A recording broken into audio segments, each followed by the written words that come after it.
Vocês pediram e hoje começa uma nova série aqui no canal. A gente vai atravessar o Atlântico e começar a dinastia Airbus. E para começar a série vamos falar dos primeiros aviões da fabricante, o A300 e o A310.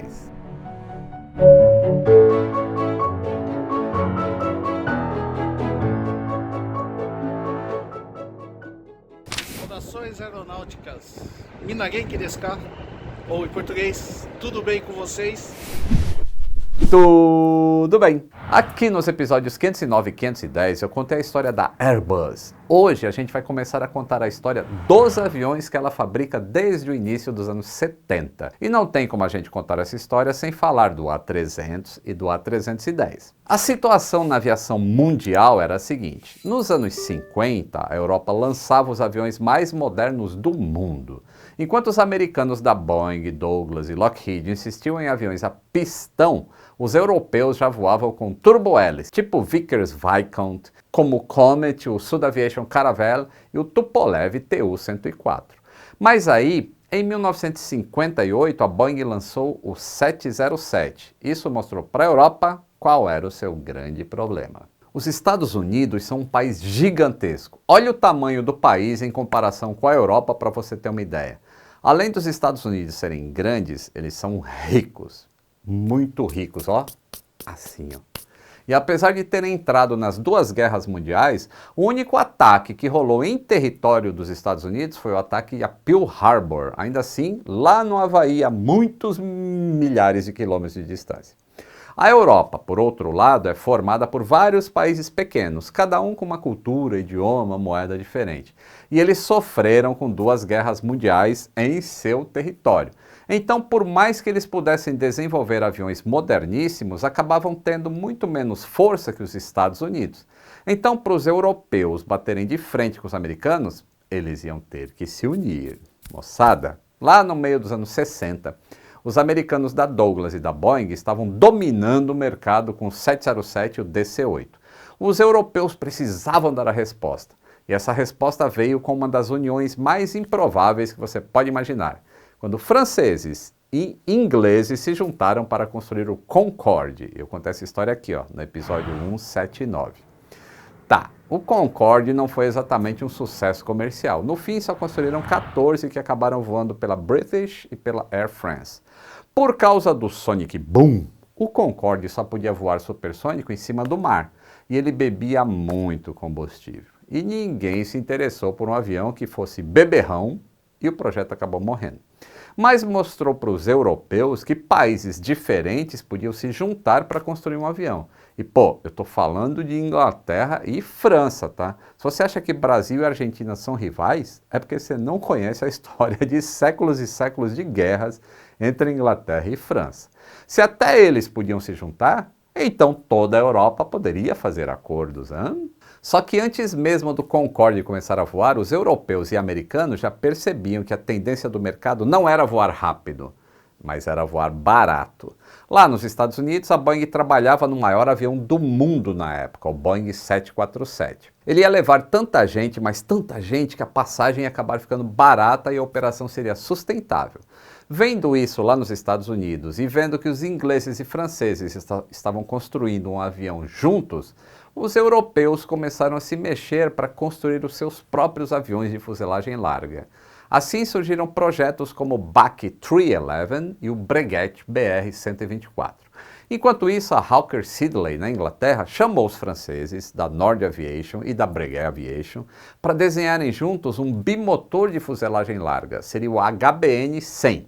E na mesma época, a Sud Aviation, que também é francesa, fazia um avião bem parecido, o Sud Aviation Galleon. Aí que Roger Betaille, diretor técnico da Sud Aviation, teve uma ideia ousada. Já que a sua empresa e o consórcio formado pela Hawker, a Nord e a Breguet estavam construindo praticamente o mesmo avião, por que não construir literalmente o mesmo avião? E aí ele convidou técnicos das outras companhias para a fábrica da Sud Aviation em Toulouse. E ali começaram a discutir uma união para bater de frente com a dominação americana nos céus, inclusive da Europa. E aí no verão de 1966, os fabricantes dos dois países assinaram um memorando para uma cooperação internacional.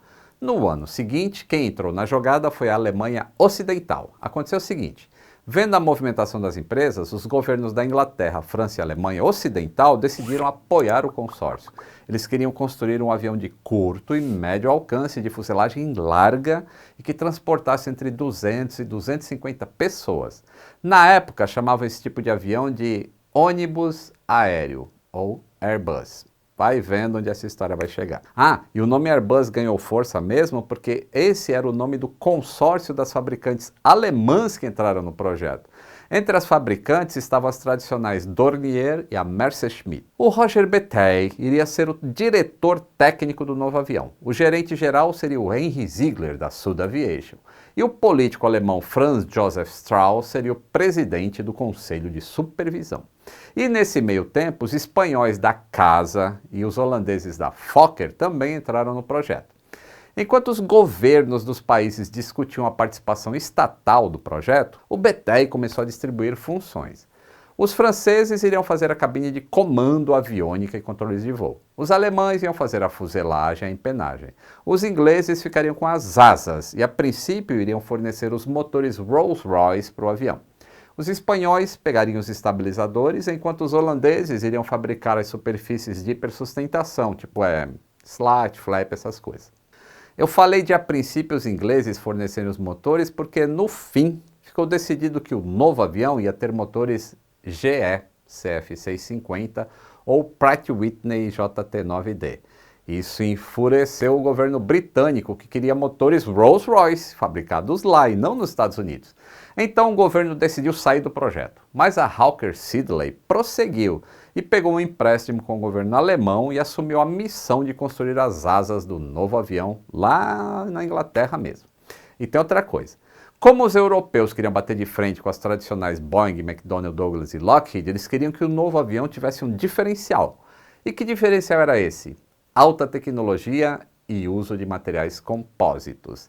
Ele seria o primeiro avião com aviso de wind shear, além de ter pilotos automáticos mais avançados. E além disso, teria o controle de freio automatizado, o famoso auto-brake, além de um proto-fly-by-wire, que controlaria eletronicamente as superfícies secundárias de voo.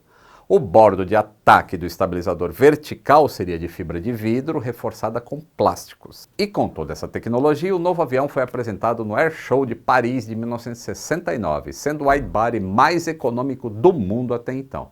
Mas qual seria o nome dele? Como eu falei lá na história da Airbus, a lenda diz que ele deveria se chamar HSA-300, mas um dos executivos teria brincado que se ele se chamasse A300, ia aparecer antes dos aviões da Boeing, em todas as listas, que começam com B. Pois é, e assim ficou resolvido. O novo avião iria se chamar Airbus A300. Com nome, desenho e distribuição de tarefas resolvidos, chegou a hora de construir o avião. A Airbus era um projeto transnacional, com fábricas espalhadas por toda a Europa. Eles precisavam bolar um jeito eficiente de levar as partes do avião das fábricas na Espanha, França, Inglaterra, Holanda, Alemanha, até Toulouse, onde todo esse Lego ia ser montado. E eles fazem assim até hoje, tá? Mas como eles fariam isso na época? Caminhão, barco e trem não estava dando certo. Então a Airbus comprou alguns exemplares do Super Guppy, que é uma versão do Boeing 377 Stratoliner que a NASA usava para transportar partes dos foguetes dos Estados Unidos. Pois é, os primeiros Airbus foram construídos sendo levados dentro de um avião da Boeing. Foram 3 anos de desenvolvimento até chegarmos a 28 de setembro de 72, quando o mundo iria conhecer o Airbus A300 numa celebração com a imprensa e convidados. O primeiro voo aconteceu no mês seguinte, e detalhe, 1 mês antes do planejado. No fim das contas, foram mais de 1.500 horas de voo até o avião receber a sua certificação. Inclusive, durante essa certificação, o avião ainda fez voos para a América do Norte e América do Sul, chegando a pousar em Congonhas, aqui em São Paulo. E aí, em maio de 74, um A300B2, que é a primeira versão do modelo, fez o seu primeiro voo comercial, ligando Paris até Londres. A cliente lançadora foi a Air France. No começo, o avião vendeu pouco. Na verdade, as maiores compradoras foram empresas estatais dos países que financiaram a Airbus, como a Air France e a Lufthansa. O problema é o alcance do A300B2. Era muito baixo, só 3.400 km. Então, para o A300 ser viável, as empresas precisariam diminuir as frequências de voo, trocando 2 voos com o 737 por um com o A300. Mas com menos frequências, elas tinham prejuízo, já que os passageiros preferiam voar em outras companhias com mais horários. Então, mesmo vendendo pouco, o A300 tinha uma vantagem de levar muito mais gente, consumindo bem menos que o TriStar, o DC-10 e o 747. Ainda durante os voos de teste do A300B2, a Korean Air já pedia um Airbus com maior alcance. Então a fabricante criou o A300B4, colocando um tanque de combustível extra no avião. Isso aumentou o alcance para 5.300 km com peso máximo de decolagem. Voando mais leves, eles poderiam viajar de Nova York a Londres sem escala, já que elas estão a 5.000 km em linha reta. E isso me lembra qual foi a outra vantagem do A300. Ele foi o primeiro avião com certificação ETOPS. Como eu falei lá atrás, no episódio 7 aqui, ó, o ETOPS era a sigla para Extended Twin Operations Performance Standards. Isso mudou, hoje é só Extended Operations. Para resumir, ele certifica que um avião pode voar em segurança com apenas um motor funcionando por um período de tempo. Por exemplo, o A300 foi o primeiro avião do mundo a ter certificação ETOPS. No caso, era a certificação de 90 minutos. Isso queria dizer que ele podia voar até 1h30 de distância de qualquer aeroporto que ele pudesse pousar. Com essa certificação, eles puderam fazer voos transatlânticos, despertando mais interesse das companhias aéreas. Tanto o A300B2 quanto o B4 ainda tiveram 2 subvariantes. Uma das que teve mais sucesso foi o A300B4-600 ou A300-600. Mais comprido, mais espaçoso, com asas e estabilizadores redesenhados e mais modernos. E além disso, o A300-600 ainda tem um cockpit mais moderno, com instrumentos digitais e maior automação. E assim como o 767, o A300-600 não tem engenheiro de voo. Uma outra vantagem é o alcance de 7.600 km, um concorrente de peso para o 767. E foi este avião que deu origem ao Beluga ST, que a gente foi ver de pertinho lá em Campinas no mês passado. Dá uma olhadinha aqui, ó, no episódio 1007. Caramba, eu falei do episódio 7 e depois o 1007. Tá ficando velho o canal, hein?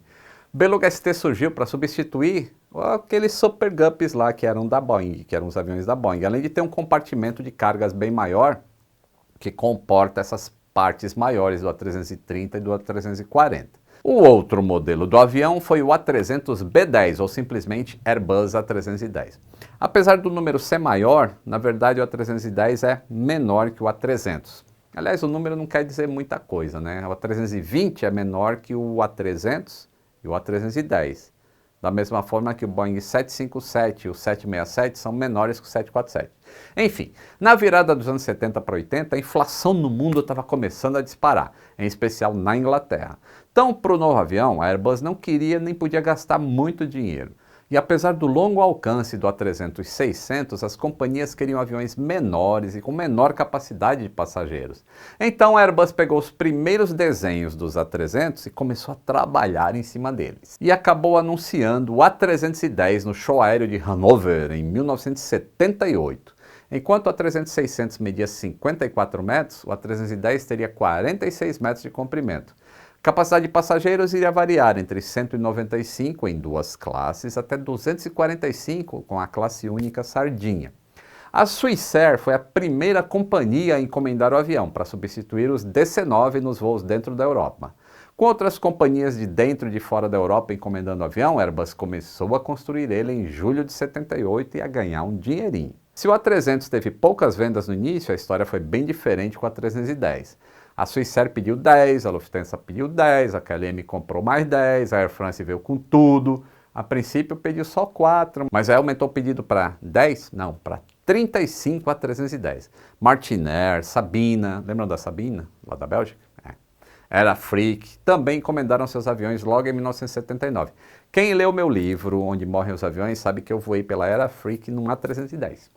No fim das contas, a Airbus lançou 2 versões desse A310, o 200, que é a versão de médio alcance, e para os voos mais longos, o A310-300. Esse tinha nova motorização e o peso máximo de decolagem aumentado e tudo mais. E aí colocou o A310-600 na mesma briga com o 767.